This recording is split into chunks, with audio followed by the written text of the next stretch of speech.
اگر حضور پاک صلی اللہ علیہ وسلم کی 4 بیٹیاں تھیں تو مباہلے میں صرف سیدہ پاک ہی کیوں گئی؟ جی حضرت جی آپ نے بڑا خاص سوال کیا ہے. یہ چونکہ سوشل میڈیا ہے نا تو ایسی باتیں وہ لوگ پھیلانے کی کوشش کرتے ہیں. جی جبکہ ان کی جہالت آپ اس بات سے اندازہ لگائیں. میں اگر آپ سے یہ سوال کروں، یہ عقلی طور پہ آپ کو سمجھا رہا ہوں کہ آج آپ آئے ہیں تو آپ کا پردادا یہاں کیوں نہیں آیا، تو آپ کہیں گے مولانا وہ فوت ہو گئے، وہ کیسے یہاں پہ آئیں؟ تو اس کا جواب بھی یہی ہے کہ مباہلہ 10 ہجری میں ہو رہا ہے اور اس سے پہلے پہلے حضور کی 3 بیٹیاں پردہ فرما گئی تھی، تو جو فوت ہو گئی تھی وہ کیسے آتے؟ یہ اصل ان کے اندر کا بغض ہے جو نکالنا چاہتے ہیں. اگر وہ ہوتی تو نبی پاک صلی اللہ علیہ وسلم ضرور انہیں بھی لے کے آتے. اصل یہ مطلب ہے اس کا.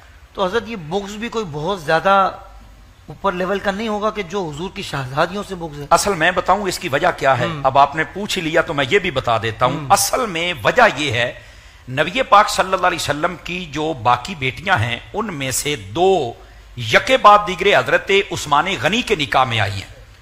وہ لوگ کہتے ہیں کہ بس حضرت علی کا یہ اعزاز ہے کہ سیدہ ان کے نکاح میں آئی، حضرت عثمان غنی کا ذکر ہی نہ کرنا پڑے. جبکہ حضرت عثمان غنی کے بغض میں انہوں نے یہ بات پھیلائی ہے کہ حضور کی کوئی اور بیٹی ہے ہی نہیں ہے. چونکہ وہ ذوالنورین کہنا نہیں چاہتے، وہ یہ اعزاز بتانا نہیں چاہتے. بعض روایات میں یہاں تک موجود ہے اور یہ میں پوری ذمہ داری سے بیان کر رہا ہوں. اپنے اگر میں ان کی کتابوں سے نہ نکال کے دکھاؤں تو میں ذمہ دار ہوں. آپ نے لکھا اس بات کو، ہاں میں پوری ذمہ داری سے بات کہہ رہا ہوں. فرمایا حضرت علی خود کہتے ہیں عثمان غنی کو، اے عثمان تیرے پاس ایک ایسا اعزاز ہے کہ وہ ابو بکر و عمر کے پاس بھی نہیں ہے. کہا وہ کیا؟ فرمایا نبی کی 2 بیٹیاں تیرے پاس ہیں، وہ کسی اور کے پاس نہیں ہے. سبحان اللہ. تو یہ بغض عثمان کے اندر کہ یہ اعزاز ان کا کہیں بیان نہ کرنا پڑ جائے. بھائی تمہیں موت ہی کس بات کی ہے؟ اللہ نے جس کو جزوی فضیلت دی ہے مان جاؤ.